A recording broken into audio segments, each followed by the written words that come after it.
পেশাব ফিরে পানি নিত না, নাপাক অবস্থায় বেশি জীবনযাপন করতো, নাপাকের প্রতি পাক নাপাকের গুরুত্ব সে রাখতো না। এজন্য বাপেদের বলে যাচ্ছি, খবরদার যুবকদেরকে বলে যাচ্ছি, নাপাক অবস্থায় থাকবেন না, মারাত্মক জিনিস। আর 2 নম্বর হলো নামিমা, হাদিসের বারতে এসে নামিমা শব্দটা এসেছে, মানে এর কথা নিয়ে ওকে লাগাতো, ওর কথা নিয়ে ওকে লাগাতো, মানে ওরা লাগালাগি করতো, ও মাঝখান থেকে বসে মজা লুটতো।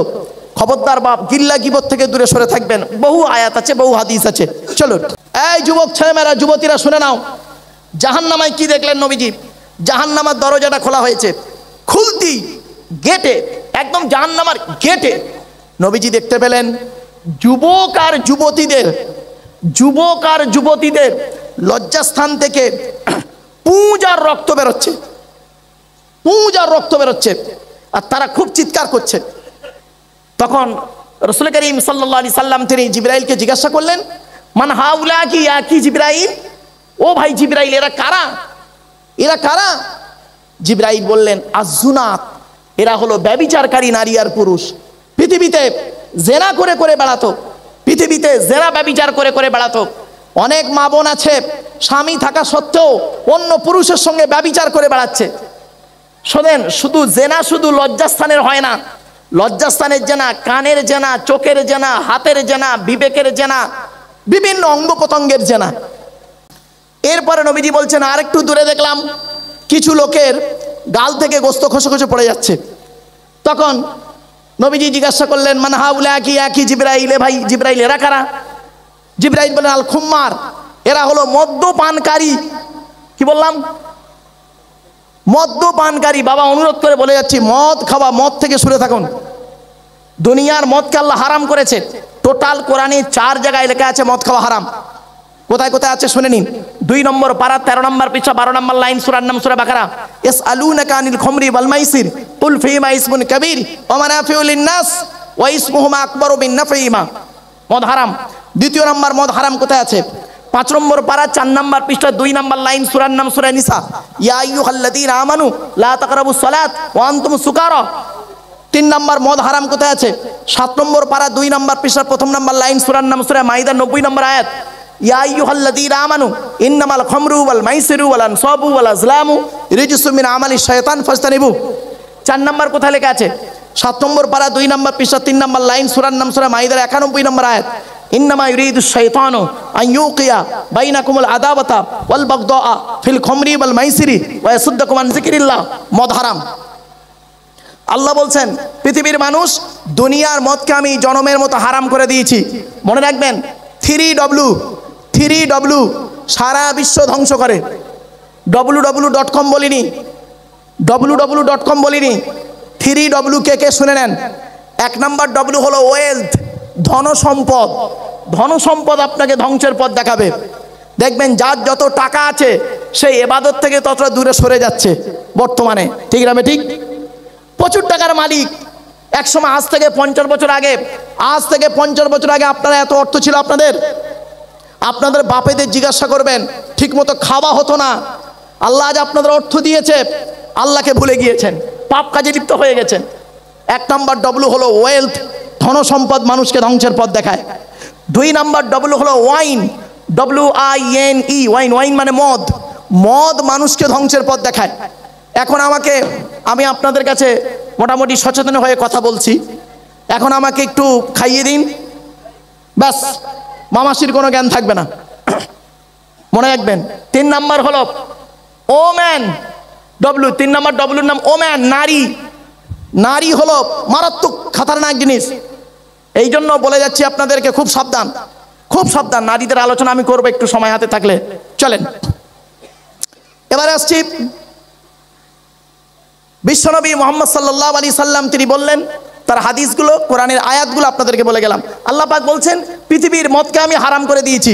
পৃথিবীর মদ যদি তোরা না খাস, আল্লাহ নিজেই বলছেন, পৃথিবীর মদ যদি তোরা না খাস, আমি আল্লাহ ওয়াদা করছি জান্নাতের ভিতরে 4টে নদী রেখেছি। কটা? জান্নাতের ভিতরে 4টে নদী আছে। নদীটার নাম কি? কোরআন বলছে মাসারুল জান্নাতিল্লাতী উইদাল মুত্তাকুন ফিহা আনহারুম মিন মাইন গায়রি আসিন ওয়া আনহারুম মিন লাবানিন লাম ইয়াতাগায়্যার তা'আমুহু ওয়া আনহারুম মিন খামরিন লাযযাতিল লিশারিবিন ওয়া আনহারুম মিন আসালিন মুসাফফা ওয়া লাহুম ফিহা মিন কুল্লি সামারাত। এটা সূরা মুহাম্মাদের 15 নম্বর আয়াত 26 নম্বর পারা 7 নম্বর পৃষ্ঠার একেবারে 7 নম্বর লাইন। সূরার নাম সূরা মুহাম্মদ। আল্লাহ বলছেন জান্নাতের ভিতরে 4টে নদী আছে। 1 নম্বর নদীর নাম হলো পানির নদী। দুনিয়ার কি পানি তোরা পান করিস? মিনারেল ওয়াটার, কিনলে, বিসলারি ইত্যাদি ইত্যাদি পানি তোরা পান করিস। আমি আল্লাহ জান্নাতি তোরা যদি হোস, জান্নাতি হলে জান্নাতীদেরকে হাউজে কৌসারের পানি পান করাবো। তবে শর্ত হলো কি? ঈমান আনতে হবে, ভালো কাজ করতে হবে। কি করতে হবে বাবা? ঈমান আনতে হবে, ভালো কাজ করতে হবে। কোরআনে কোথায় আছে? ওয়া ইউমিন বিল্লাহ ওয়া ইয়ামাল সলিহা। সূরা তাগাবুনের 9 নম্বর আয়াত। আল্লাহ বলছেন 100% ঈমান আনো আর ভালো ভালো কাজগুলো করো। লোকের ক্ষতি করো না। উপকার করতে না পারলে ক্ষতি করতে যাও না। লোকের গোজা মারতে যাও না। হ্যাঁ, উপকার না করতে পারলে ক্ষতি করতে যাও না। বুঝতে পারছেন? বাস্তব বলে যাচ্ছি। চলুন এবার আসছি 2 নম্বর নদীর নাম হলো দুধের নদী। দুধ দুধ। আল্লাহ বলছেন বান্দা তোরা দুধ কিভাবে পাস? এই আয়াতের তাফসীর কোরআন দিয়ে কি সুন্দর আল্লাহ করছে দেখুন। 14 নম্বর পারা 13 নম্বর পৃষ্ঠা 2 নম্বর লাইন। সূরার নাম সূরা নাহাল। ওয়া ইন্না লাকুম ফিল আনআমি লাইবরা নুসকিকুম মিম্মা ফি বুতুনিহি মিন বাইনি ফারসিন ওয়া দামিন লাবানান খালিসান সাইগাল লিশারিবিন। আল্লাহ পাক বলছেন চতুষ্পদ জন্তুর মধ্যে শিক্ষা আছে। চতুষ্পদ জন্তুর পেটের ভিতরে গোবর আর রক্ত মিশ্রিত খাবারকে ফিল্টার করে তার স্তনের বোটায় দুধ পৌঁছে দিই, আর ওই দুধ তোরা দুয়ে পান করিস। দুনিয়ার দুধ বেশি দিন রাখলে থাকে না রে। আর জান্নাতীদের যে দুধ পান করাবো দুনিয়ার দুধের পুরোপুরি উল্টো দুধ। জোরে বলুন শর্ত দুটো। শর্ত কটা? জোরে বলুন। দুটো শর্ত হলো দুটো। কি কি? ঈমান আনতে হবে আর কি? ভালো কাজ করতে হবে। কি কি করতে হবে বলুন? ঈমান আনতে হবে, ভালো কাজ করতে হবে। শর্ত দুটো। আল্লাহ বলছেন শর্ত দুটো। 3 নম্বর নদীটার নাম হলো মধুর নদী। মধু মধু হানি হানি মধুর নদী। আল্লাহ পাক মধুর ব্যাখ্যা কি সুন্দর করছে দেখুন। ওই পৃষ্ঠাতেই আছে ওয়াওহা রাব্বুকা ইলান নাহলি আনিত্তাখিযি মিনাল জিবালি বুয়ুতা ওয়া মিনাশ শাজারি ওয়া মিম্মা ইয়ারিশুন সুম্মা কুলি মিন কুল্লি সামারাত ফাসলুকি সুবুলা রাব্বিকি জুলুলা ইয়াখরুজু মিন বুতুনিহা শারাবুম মুখতালিফুন আলবানুহু ফীহি শিফাউল লিন্নাস। আল্লাহ বলছেন যে আমি মৌমাছিদেরকে বললাম, ওরে মৌমাছিরা তোরা গাছের ডালে, পাহাড়ের ঢালে, ঘরের চালে বাসা বাঁধ। পৃথিবীতে যত ফুল আর ফল তৈরি করেছি ওখান থেকে খাবার সংগ্রহ কর। ওই খাবারগুলো তোদের পেটের ভিতরে আমি আল্লাহ ফিল্টার করব। কি করব? ফিল্টার করব করে একটা রস বের করব। সেই রসটা হবে মানব জাতির আরোগ্য লাভ। জোরে বলুন। তার নাম হলো মধু। আজ আপনি মধু পান করেন। কোরআন, আমার বায়োলজি ছিল একটা সাবজেক্ট। আমার শিক্ষা জীবনে বায়োলজি ছিল আমার একটা সাবজেক্ট, খুব ফেভারিট সাবজেক্ট। তো আমি পরে যখন কোরআন কিনে গবেষণা করতে গিয়ে যখন এই মৌমাছির চ্যাপ্টার যখন এলো তখন দেখলাম বায়োলজিক্যাল ম্যাটারটা খুব সুন্দর। মানে আমি তো আগে মানে মৌলানা ইনে হিপস খারিজি মৌলানা এদিক পড়ে টড়ে তারপরে তো জেনারেল সেই ডিগ্রি অর্জন করেছি বাবা। এই দুটো দিক একসাথে করার ফলে বুঝতে পারছি কোরআন কি কিতাব। এজন্য বাপ আপনাদেরকে বলি, ছেলেকে হাফেজ করিয়ে বাড়িতে বসিয়ে রাখবেন না, আলেম করাবেন। ভালো আলেম, নহু সরফ যেন ভালো জানে, গ্রামাটিক্যাল ম্যাটার যেন ভালো জানে, এবং সাথে সাথে জেনারেল শিক্ষা দেবেন, কম্পিউটারে শেখাবেন। দেখবেন সে অনেক কিছু শিখতে পারবে, জানতে পারবে বাপ। তো কি সুন্দর দেখুন, এখানে একটা সুন্দর একটা কথা বলি। আল্লাহ নবী একদিন দাঁড়িয়ে আছেন, এমতো অবস্থায় একটা মুজিজা, 1000-এরও বেশি মুজিজা আছে আল্লাহ নবীর। আমরা কটা মুজিজা জানি, তার মধ্যে একটা আপনাদের বলছি, শুনে নিন। আল্লাহ নবী একদিন দাঁড়িয়ে আছেন, এমতো অবস্থায় মৌমাছির একটা দল যাচ্ছে। আমার ভাষা বুঝতে পারছেন আপনারা? বাবা, হ্যাঁ, মৌমাছির একটা দল যাচ্ছে। তো নবীজি বললেন, এই মৌমাছির দলেরা দাঁড়িয়ে যাও। মৌমাছির দলটা দাঁড়িয়ে গেল। নবীজি বললেন, আমি তোমাদেরকে একটা প্রশ্ন করব। তোমরা বিভিন্ন ফুল আর ফল থেকে খাবার সংগ্রহ করো, কোনোটা টক, মিষ্টি, তিতো, কষা ইত্যাদি। তোমাদের পেটের ভিতরে মধুটা এত মিষ্টি হয় কি করে? হরেক রকমের ফলকে মধুটা এত মিষ্টি কি করে? আল্লাহ পাক ওই সময়ে একটা মৌমাছির জবান খুলে দিয়েছিল। সেই মৌমাছিটা বলেছিল, আসসালামু আলাইকা ইয়া রাসূলুল্লাহ। আমরা হলাম কর্মী মৌমাছি। আমরা হলাম কি? কর্মী মৌমাছি। আমাদের চাকে রানী মৌমাছি বসে আছে। উনি আমাদের বলে দিয়েছেন তোমরা যেখান থেকে খাবার সংগ্রহ করবে ওখান থেকে এই চাকে আসার মাঝখানে যতটুকু সময় পাবে আখিরি নবী মুহাম্মদ সাল্লাল্লাহু আলাইহি সাল্লামের উপরে দরুদ পড়তে পড়তে আসবে।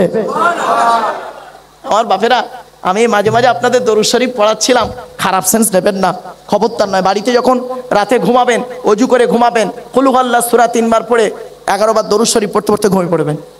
চলেন বাপেরা, তো যাই হোক, 3 নম্বর নদীর নাম হলো মধুর নদী। 4 নম্বর নদীটার নাম হলো মদের নদী। মদ, মদ। আল্লাহ বলছেন পৃথিবীতে যদি তোরা মদ না খাস, আমি আল্লাহ ওয়াদা করছি জান্নাতের ভিতরে মদের নদী রেখেছি। তবে দুনিয়ার মদের পুরোপুরি উল্টো মদ। দুনিয়ার মদ খেলে মামাসির কোনো জ্ঞান থাকে না, আর জান্নাতীদের যে মদ পান করাবো দুনিয়ার মদের পুরোপুরি উল্টো মদ। জোরে বলুন সুবহানাল্লাহ। বাবা, 2000 সালে আমি আলোচনা করতে করতে এই ওয়াজটা আমি নদিয়া জেলায় করেছিলাম। নদিয়া জেলায় সূরা সফের তাফসীর করছিলাম। তো অনেকক্ষণ তাফসীর করার পরে ওই সূরা সফের ভিতরে জান্নাতের আলোচনা আছে, ইদখিলুহু জান্নাতিন তাজরি মিন তাহতিহাল আনহার ওয়া মাসাকিনা তাইয়্যিবা। তো এই জান্নাতের আলোচনা করতে করতে জান্নাতের ভিতরে 4টে নদী আছে, তা বলেছিলাম মদের নদী আছে বলেছি। বলার পরে দেখি একটা আদা মদখোর মানে মাল খেয়ে সে ওয়াজ শুনছিল, মাথায় গামছা বেঁধে। দূরে দেখি দাঁড়িয়ে দাঁড়িয়ে সে উঠে অত লোকের সামনে তাকবীর দিচ্ছে, নারায়ে তাকবীর আল্লাহু আকবার, নারায়ে তাকবীর আল্লাহু আকবার। ও চিল্লাচ্ছে, 4-5 বার চিল্লালো, তাকবীর দিল। ভালো কথা। কমিটির 2-4 জন ছেলে ওর কাছে গেছে, গিয়ে বলছে, ভাই তুই চিল্লাচ্ছিস কেন বে? তুই ওয়াজের কি বুঝিছিস চিল্লাচ্ছিস? বস, মাল খেয়ে আর কি মারাচ্ছে বলেছে 2-4টে ছেলে। মদখোরটা কমিটিদের কি বলছে শুনুন। মদখোরটা কমিটিদের বলছে, ভাই তোরা ওয়াজ শুনছিস? ভাই মারুফ ভাই ওয়াজ করতে করতে কি বললো শুনলেন? আল্লাহ নিজে কোরআনে বলেছে জান্নাতে মদ খাওয়াবে। ও ভাই, দুনিয়ার মাল খাওয়া প্র্যাকটিস না থাকলে জান্নাতে খাবি কি করে? ভাই লাও কাহা কা বাঁশ কাহা লাগা দিয়া। আমার বাপেরা, চলে না গিয়ে যাই। তো আসছি, ইমান 1 নম্বর হলো বাপ, ইমানটা ঠিক রাখবেন আল্লাহর উপরে। মোমেনকে চিনবেন কি দেখে? এবার আসছি, আমি যে আপনাদেরকে জাহান্নামের আলোচনা করছিলাম মনে আছে? হ্যাঁ, যে জাহান্নামের গেটে নবীজি দেখলেন যুবক যুবতীদের লজ্জাস্থান থেকে পুঁজ আর রক্ত বেরোচ্ছে, মনে পড়ছে? আরে ভাই বলুন না। হ্যাঁ, ওই ঘটনাটা শোনার পরে কি মনে মনে ভাবলেন? চন্দননগর ক্লাবের জলসার লোকেরা বলুন কি ভাবলেন? এই ঘটনাটা শোনার সাথে সাথে আপনি সত্যিকারের যদি মোমেন হন, আপনার অন্তরে ধাক্কা মারবে। কি ধাক্কা মারবে? আল্লাহ, আমার বয়স এখন 50, দাড়িগুলো পেকে গেছে, 6 বার হজ করেছি। আল্লাহ, এখন তো ভালো হয়ে গেছি, 25 বছর বয়স যখন ছিল এলাকার কটা মেয়ের সঙ্গে যে জেনা করেছি তার কোনো ঠিক নেই। আল্লাহ, আমি যে মেয়েটার সঙ্গে জেনা করেছিলাম তার বিয়ে হয়ে গেছে গার্ডেন নিচে, আর আমি বিয়ে করেছি বজবজে। আমি আমার বউকে বলিনি আমি একজন মেয়ের সঙ্গে জেনা করেছিলাম, আর ওই মেয়েটা তার স্বামীকে বলেনি আমি একটা ছেলের সঙ্গে জেনা করেছিলাম। আল্লাহ, সেও গোপন রেখেছে, আমিও গোপন রেখেছি, কিন্তু আল্লাহ আপনি আলিমুম বিদাতিস সুদূর, আপনার পাপের ডায়েরিতে আমার নামটা এন্ট্রি করা আছে। আল্লাহ, আপনি দয়া করে আমাকে মাফ করে দিন। আল্লাহ, আমার অবস্থা কি হবে? আল্লাহর নবী যখন এইরকম আলোচনা করতেন, সাহাবীরা ঝরঝর করে কাঁদতেন, ভয়েতে কাঁপতেন যে আল্লাহ আমার কি হবে? আমি তো এই পাপে পাপ করেছি, এই সময় আমি কিছু ভুল করে ফেলেছি, আল্লাহ আমার কি হবে অতীতে? আল্লাহ আপনি মাফ না করলে কি হবে?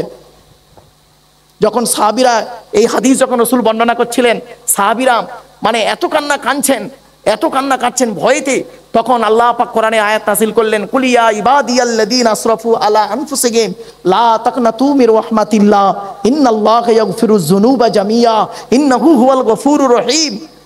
24 নম্বর পারা 3 নম্বর পৃষ্ঠা একেবারে 6 নম্বর লাইন, সূরার নাম সূরা জুমার। নবী, আমার বান্দাদের বলে দাও ওরা আমার রহমত থেকে যেন নিরাশ না হয়, আমি গফুরুর রহিম, ওরা ক্ষমা চাক আমার কাছে, আমি আল্লাহ মাফ করে দেবো।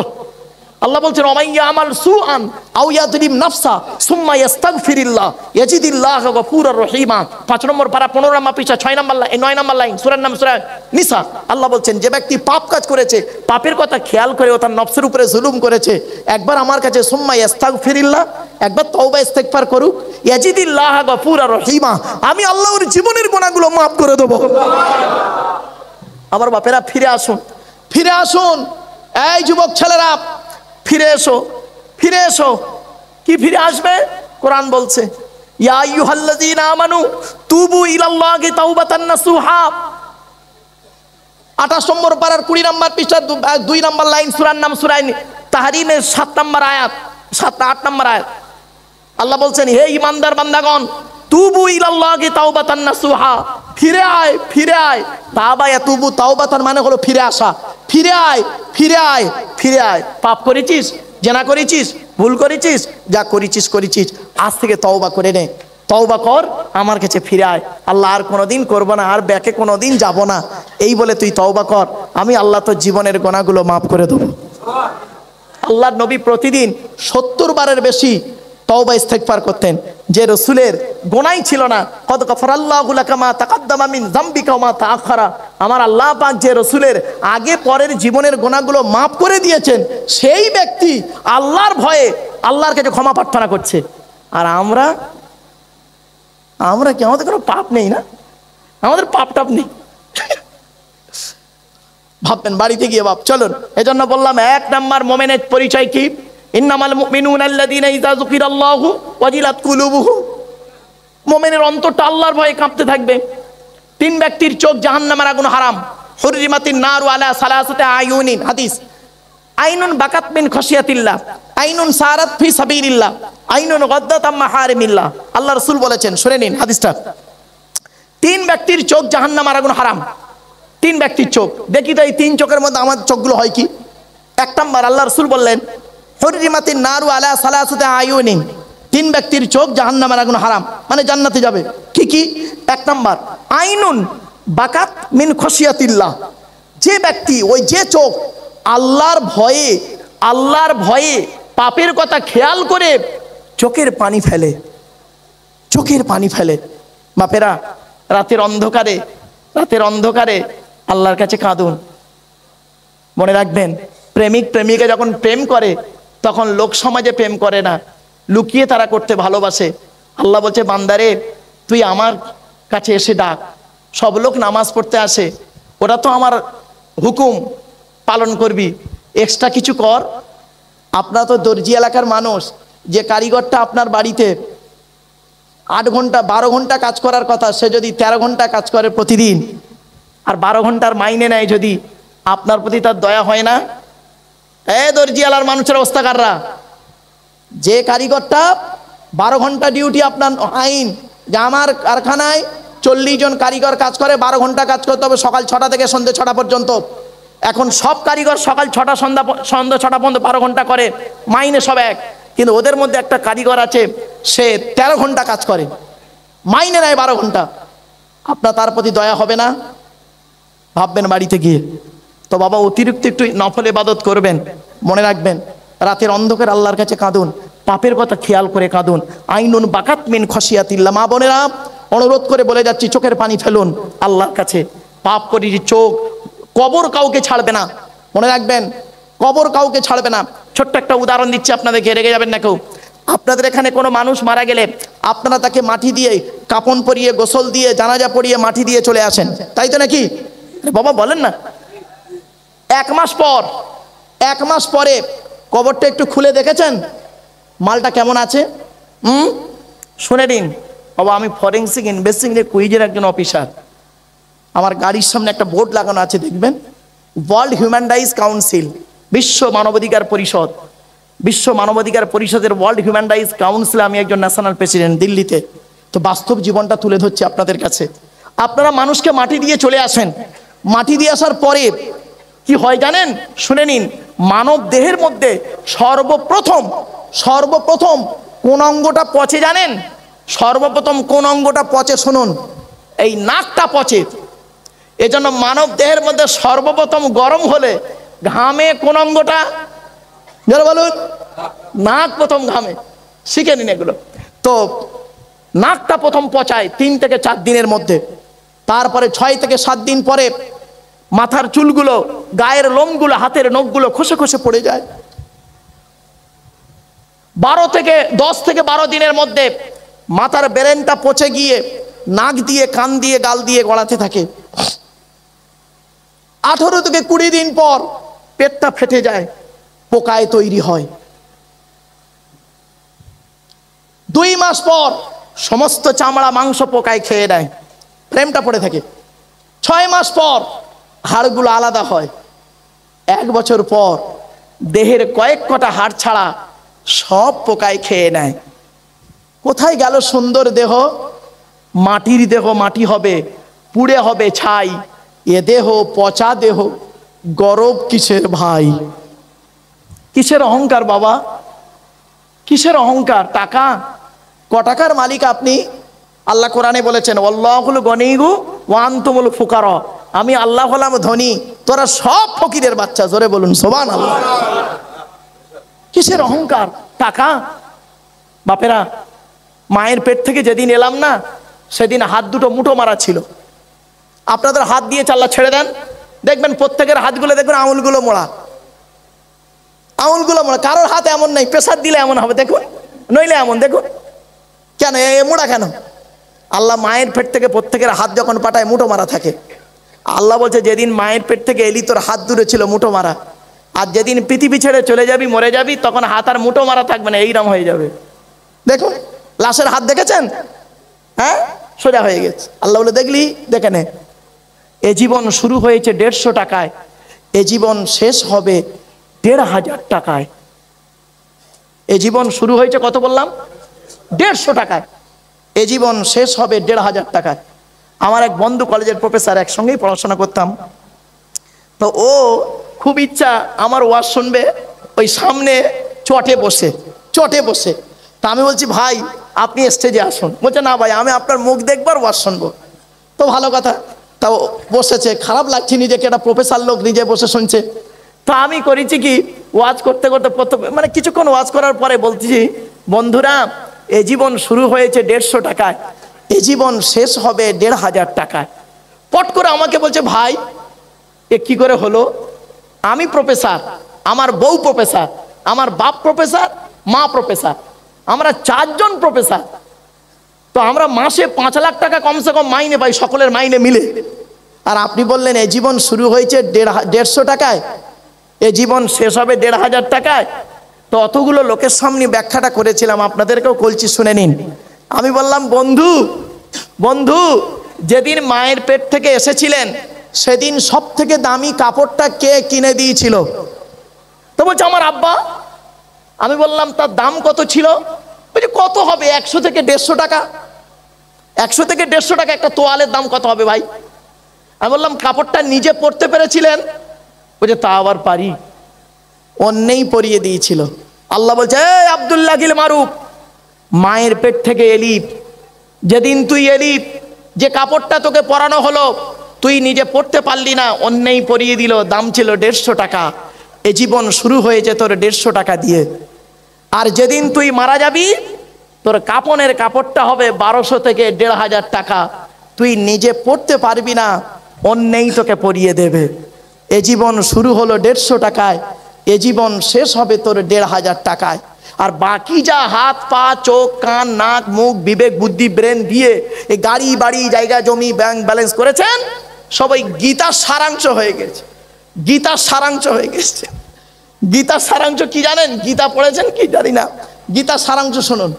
যা হয়েছে তা ভালোই হয়েছে, যা হচ্ছে তা ভালোই হচ্ছে, যা হবে তা ভালোই হবে। কি হারিয়েছে তোমাদের? কাঁদছো? কি হারিয়েছে কাঁদছো? ও স্বামী স্ত্রী ঝামেলা হয়েছে কাঁদছো? বাপ বেটা ঝামেলা হয়েছে কাঁদছো? ভাই ভাই ঝামেলা হয়েছে কাঁদছো? ব্যবসায় লস হয়ে গেছে কাঁদছো? শরীরটা অসুস্থ তাই কাঁদছো? কি হারিয়েছে কাঁদছো? যা নিয়েছো এই পৃথিবী থেকেই নিয়েছো, ঠিক না বেঠিক?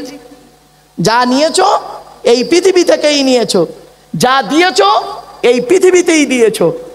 যেটা তোমার আজকের আছে গতকাল সেটা অন্যের ছিল, আজ তোমার আছে। তুমি আজ মারা যাও, আগামীকাল সেটা অন্যের হয়ে যাবে। আমার বাপেরা, আমার এই ওয়াজগুলো একটু মূল্যায়ন করেন। বাবা, ইতিহাসের ওয়াজ যদি শুরু করতাম, AA পাস লোক, ভারত সরকার এমনি মেডেল দিল, ইতিহাসের ওয়াজ যদি শুরু করতাম, একটা কেসা কাহিনী ধরলে বাপ 2-2.5-3 ঘন্টা, আমার কাছে it is very simple matter. কিন্তু কোনো লাভ হতো কি তো জানি না। তবে কোরআনের আয়াতের সঙ্গে বাস্তবটাকে একটু তুলে ধরছি বাপ, একটু মিলিয়ে দেখে দিন। চলুন, 1 নাম্বার হলো কি, এ জীবন শুরু হলো আমাদের এই অল্প 150 টাকায়। তাহলে কবর 1 নাম্বার, কবর বলে কবর।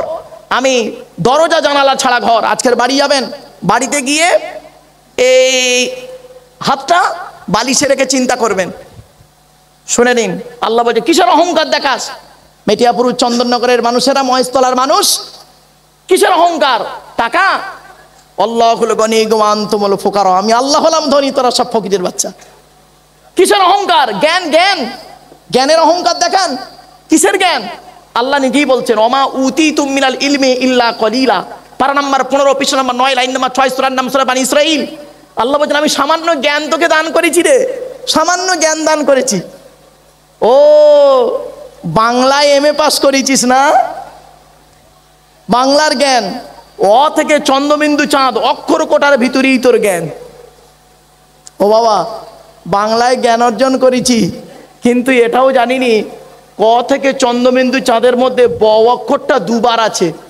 ঠিক না বে ঠিক? একটা প ফ ব, একটা অন্তর্জ র ল ব, একটা ভাষার মধ্যে একই অক্ষর 2 বার এলো কেন? হয়ে গেছে, জ্ঞান কোথায় উড়ে গেছে বল? একটা ভাষার মধ্যে একই অক্ষর 2 বার এলো কেন?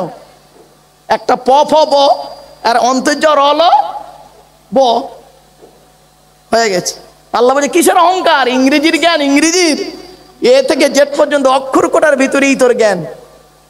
কয়েক কোটা অক্ষরকে একত্রিত করে গোটা কত শব্দ তৈরি করলি, কয়েক কোটা শব্দকে একত্রিত করে একটা জুমলা, সেন্টেন্স, বাক্য তৈরি করে কি বললি? There is a no god, Allah নাই। তো চোখ থেকে, তোর চোখ থেকে কয়েক হাজার কিলোমিটার দূরে চাঁদ, তাকে তুই দেখতে পাস, আর চোখের উপরেই কপাল, আয়নার সহযোগিতা ছাড়া দেখতে পাস না। ঠিক না বে ঠিক? আমার কথা বুঝতে পারছেন বাপেরা? অসুবিধা হচ্ছে আপনাদের? ভাববেন বাড়ি থেকে। আল্লাহ বলছে কিসের অহংকার দেখাস? চেয়ারের, চেয়ারের অহংকার। 5 বছরের জন্য ভোটে জিতিয়ে তোর একটা চেয়ার দান করব। ওই চেয়ারের মর্যাদা যদি রাখতে পেরেছিস তো ভালো, পরের ইলেকশনে এমন হারাবো তুইও যা একটা টোটো লাউতা। ঠিক না বে ঠিক? 30 বছর আগে এলাকার প্রধান ছিল, এখন প্রধানও নেই, কিছুই নেই। বেচারা ছেলেরা ভাত দেয় না, বেচারা টোটো চালিয়ে খায়, দর্জির কাজ করে খায়। কোথায় গেল? অত ইজ্জু মান্তাসা, অত জিল্লু মান্তাসা, বিয়াদিকাল খয়র। আমার বাপেরা, কখন আল্লাহ কাকে কেড়ে নেবে ইজ্জত, কাকে কোথায় কিভাবে ইজ্জত দেবে, তিনিই সেটিং করে রেখেছেন বাপ। কিসের অহংকার দেখান?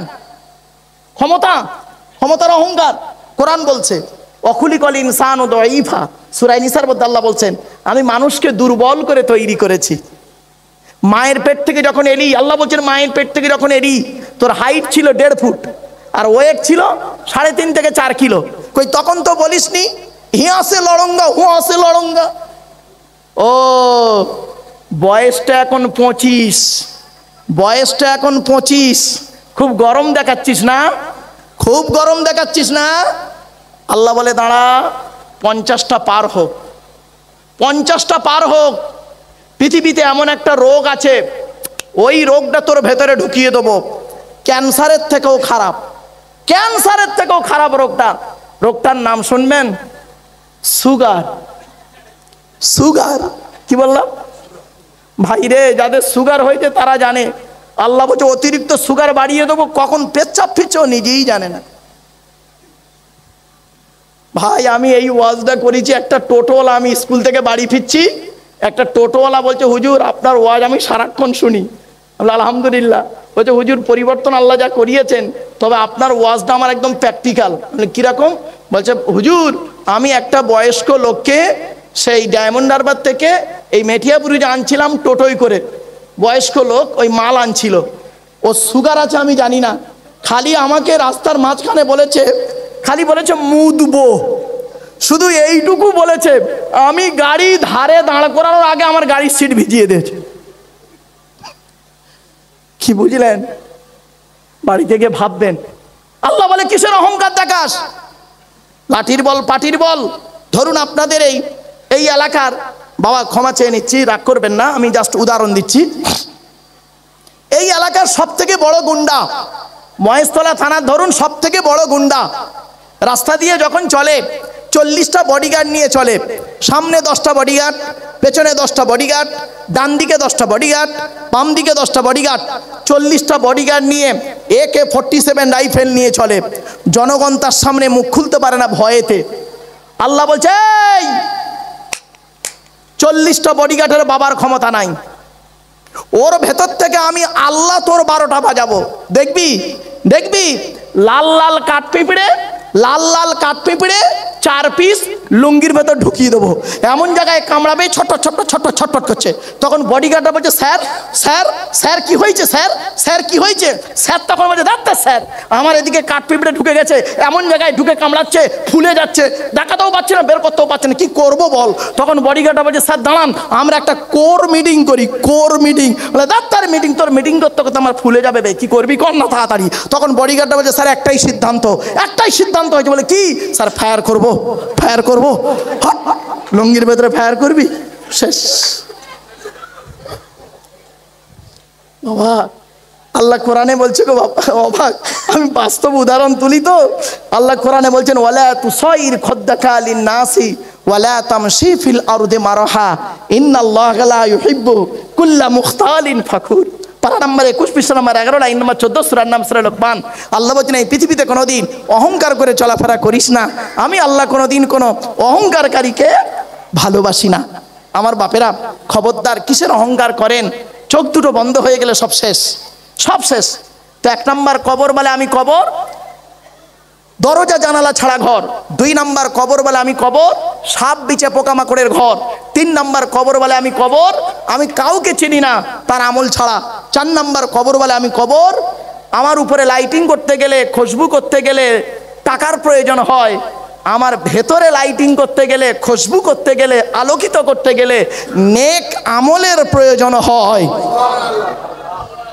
আল্লাহ রাসূলের হাদিস, আল্লাহ রাসূল বলেছেন কোনো ব্যক্তি যদি রাতে ঘুমানোর আগে, শুনে নিন বাবা, রাতে ঘুমানোর আগে ওযু করে তাবারাকাল্লাযী বিয়াদিহিল মুলক সূরা মুলক যদি তেলাওয়াত করে ঘুমায়, ওই ব্যক্তি মারা যাওয়ার সাথে সাথে ওকে যখন মাটি দেওয়া হয়ে যাবে, আল্লাহ রাসূল বলেছেন ওই সূরা মুলক পড়ার কারণে আল্লাহ পাকের কবরটাকে নূরুন আলা নূর করে দেবে। জোরে বলুন সুবহানাল্লাহ। আমার বাপেরা, আমার মা বোনরা যারা কোরআন পড়তে পারেন, প্রতিদিন রাতে ঘুমানোর আগে সূরা মুলক 29 পারার প্রথম সূরা, এই সূরাটি পড়ে আমল করার চেষ্টা করবেন। চলুন, তো 1 নম্বর মুমিনের পরিচয় কি বলেছিলাম? ইন্নামাল মুমিনুনা আল্লাযীনা ইযা যুকিরাল্লাহু ওয়াজিলাত কুলুবুহুম। মুমিনের সামনে যখন আল্লাহর গজবের আলোচনা করা হবে, মুমিনের অন্তরটা আল্লাহর ভয়ে কাঁপতে থাকবে। 2 নম্বর ওয়াইদা তুলিয়াত আলাইহিম আয়াতুহু যাদাতুহুম ঈমানা। মুমিনের দ্বিতীয় পরিচয় হচ্ছে মুমিনের সামনে যখন কোরআন তেলাওয়াত করা হবে, মুমিনের সামনে যখন কোরআন তেলাওয়াত করা হবে, মুমিনের ঈমানটা, ভালোবাসাটা আল্লাহর প্রতি বেড়ে যাবে। জোরে বলুন বাবা। যদি এই কোরআন তেলাওয়াত যদি কারো শুনতে ভালো না লাগে, তখনই জেনে নেবেন আপনার অন্তরে ঈমানটা এখনো আসেনি, আপনার অন্তরে ঈমানটা এখনো আসেনি, ফর শো আপনার রয়েছে বাইরে। মুমিন ব্যক্তি কোরআনকে ভালোবাসবে, কোরআন তেলাওয়াতকে ভালোবাসবে। এই অনেক বড় আলোচনা, সংক্ষেপে করে দিলাম। 3 নম্বর হলো মুমিন ব্যক্তি ওয়ালা রাব্বিহিম ইয়াতাওয়াক্কালুন। মুমিন ব্যক্তি পৃথিবীতে কোনো ব্যক্তি বস্তুর উপরে ভরসা করবে না, মুমিন একমাত্র ভরসা করবে আল্লাহর উপরে। জোরে বলুন। দলিল কোরআন বলছে, আমি বলিনি বাপ। ইদা আযামতা ফাতাওয়াক্কাল আলাল্লাহ ইন্নাল্লাহা ইউহিব্বুল মুতাওয়াক্কিলিন। 4 নম্বর পারা 10 নম্বর পৃষ্ঠা 3-4 নম্বর লাইন, সূরার নাম সূরা আল ইমরান। আল্লাহ পাক বলছেন ইজা আযামতা ফাতাওয়াক্কাল আলাল্লাহ। বান্দা তুমি যখন কোনো কাজ করতে যাবে, পৃথিবীর কোনো ব্যক্তি বস্তুর উপরে ভরসা করে কাজে নামবে না, একমাত্র আল্লাহর উপরে ভরসা করে কাজে নামবে। যারা আল্লাহর উপরে ভরসা করে কাজে নামে, আমি আল্লাহ তাদের অত্যন্ত ভালোবাসি। জোরে বলুন সুবহানাল্লাহ। আচ্ছা, একটা উদাহরণ দিই, একটা বাস্তব উদাহরণ দিচ্ছি বাবা। বাড়ি থেকে ভাববেন ভরসা কাকে বলে দেখে নিন। তাওয়াক্কাল কাকে বলে, ভরসা কাকে বলে, এই উদাহরণটা বাড়িতে গিয়ে ভাববেন, দেখবেন অনেক জিনিস আপনার ব্রেনে এসে যাবে ইনশাল্লাহ। একটাই রাস্তা, কটা রাস্তা? একটাই রাস্তা, দুটো দল গেল। একটাই রাস্তা, দুটো দল গেল। প্রথম দলটা পার হয়ে গেল, আর দ্বিতীয় দলটা বেটা ডুবে মরে গেল। কি আশ্চর্য! আবার বলছি, ভরসা কাকে বলে দেখুন, একটাই রাস্তা, দুটো দল গেল, প্রথম দলটা পার হয়ে গেল, আর দ্বিতীয় দলটা ডুবে মরে গেল। রাস্তাটার নাম ছিল নদীর মাঝখান। দল দুটোর নাম ছিল মুসা নবীর দল, ফেরাউনের দল। ভরসাটা রাস্তার উপরে নয়, আল্লাহর উপরে। মুসা নবীর ভরসা রাস্তার উপরে ছিল না, আল্লাহর উপরে ছিল, পার হয়ে গেল।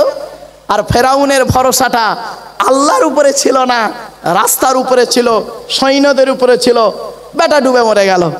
বাড়ি থেকে ভাববেন, এই ছোট্ট একটা উদাহরণ দিলাম, মনে রাখবেন, খেতে গেলে আল্লাহর নাম। আল্লাহ রসুল কি করতেন? সর্বদাই আল্লাহকে সাথে রাখতেন। এজন্য বাপিদের বলি, রসুল বলেছেন কুল্লু আমরিন জিবালিন লাম ইউবদা বিসমিল্লাহির রহমানির রহিম ফাহু আফতার। আল্লাহ রসুল বলেন, প্রত্যেকটা কাজ যখন শুরু করবে বিসমিল্লাহ দিয়ে শুরু করবে, আর বিসমিল্লাহ ছাড়া যদি কোনো কাজ শুরু করো ওতে কোনো বরকত হবে না, ওটা হবে লেজ কাটা। আল্লাহর নবী কি করতেন শুনে নিন, বাবাজিরা মা বোনেরা শুনে নিন। নবীজি আমার খেতে গেলে আল্লাহর নাম, শুতে গেলে আল্লাহর নাম, ঘুম থেকে উঠলে আল্লাহর নাম, ঘুমোতে যাওয়ার আগে আল্লাহর নাম, খাবার আগে আল্লাহর নাম, খাওয়া শেষ করলে আল্লাহর নাম, পায়খানায় ঢুকলে আল্লাহর নাম, পায়খানা থেকে বেরোলে আল্লাহর নাম, মসজিদে ঢুকলে আল্লাহর নাম, বেরোলে আল্লাহর নাম। সর্বদা আল্লাহকে সঙ্গে রাখতেন, আল্লাহকে সঙ্গে রাখতেন। আল্লাহ বলছেন ওহু আইনামা কুন্তু, কোথায় তোরা থাকবি, যেখানেই থাকবে আমি আল্লাহ তোর সঙ্গে আছি, আমি আল্লাহ তোর সঙ্গে আছি। আল্লাহ নিজেই বলেছেন লা তাহজান ইন্নাল্লাহা মা'ানা, ভয় করো না, আমি আল্লাহ তোমাদের সঙ্গে আছি। জোরে বলুন সুবহানাল্লাহ। আমার বাপেরা, ভরসাটা আপনি আল্লাহর উপরে করুন, প্রত্যেকটা কাজের ভরসা করুন। আল্লাহ জলসা দেবেন, আল্লাহর উপরে ভরসা করে জলসা দিন। কে বলেছে জলসা দিলে মানে উপকার হয় না? হয় বাবা, জলসার মতো জলসা দিতে হবে।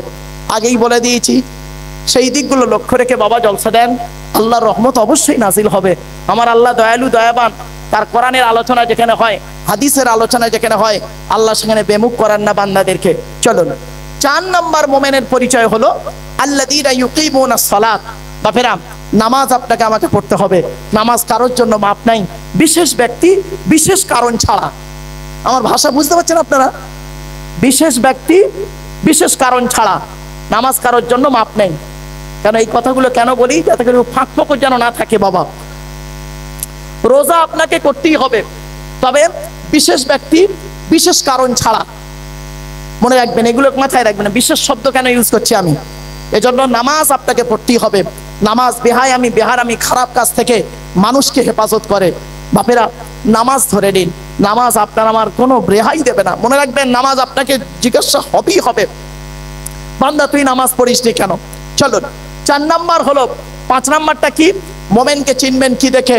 অমিম্মা রাযাকনাহুম ইনফিকুন। আল্লাহ পাক বলেন, আমি মোমেনকে যে অর্থ দিয়েছি সেই টাকা পয়সা ধন সম্পদ থেকে মোমেন কি করবে? গরিব ফকির এতিম মিসকিনদের দান করবে, দান করবে, দান করবে। এই 5টা গুণ যার মধ্যে থাকবে, আল্লাহ নিজেই বলছে উলাইকা হুমুল মুমিনুনা হাক্কা, উলাইকা হুমুল মুমিনুনা হাক্কা। এরাই হলো প্রকৃত খাঁটি মোমেন। জোরে বলুন। এবার আল্লাহ সার্টিফিকেট দিচ্ছে, দেখুন আল্লাহ সার্টিফিকেট দিচ্ছে কি? লাহুম দারাজাতুন ইনদা রাব্বিহিম। 1 নম্বর, তাদের সম্মান ইজ্জত রয়েছে আল্লাহর কাছে, উচ্চ মর্যাদা। 2 নম্বর, পৃথিবীতে তারা যদি কোনো ভুল করে থাকে মাগফিরা, আল্লাহ পাক তাদের ক্ষমা করে দেবে। জোরে বলুন সুবহানাল্লাহ। 3 নম্বর, পৃথিবীতে যতদিন বেঁচে থাকবে ওয়ারিসকুন কারীম, আল্লাহ তাদের সম্মানিত রিজিক দান করবেন। জোরে বলুন সুবহানাল্লাহ। আমার বাপেরা, মনে রাখবেন, কবর কাউকে ছাড়বে না। এতক্ষণ আমি আপনাদের কাছে কত বাবা 12টা বেজে গেছে, অসুবিধা হচ্ছে বাবা, এবার শেষ করতে। আর একটু হবে? বাবা একবার দরুদ শরীফ, আল্লাহুম্মা সাল্লি আলা। ও বাবা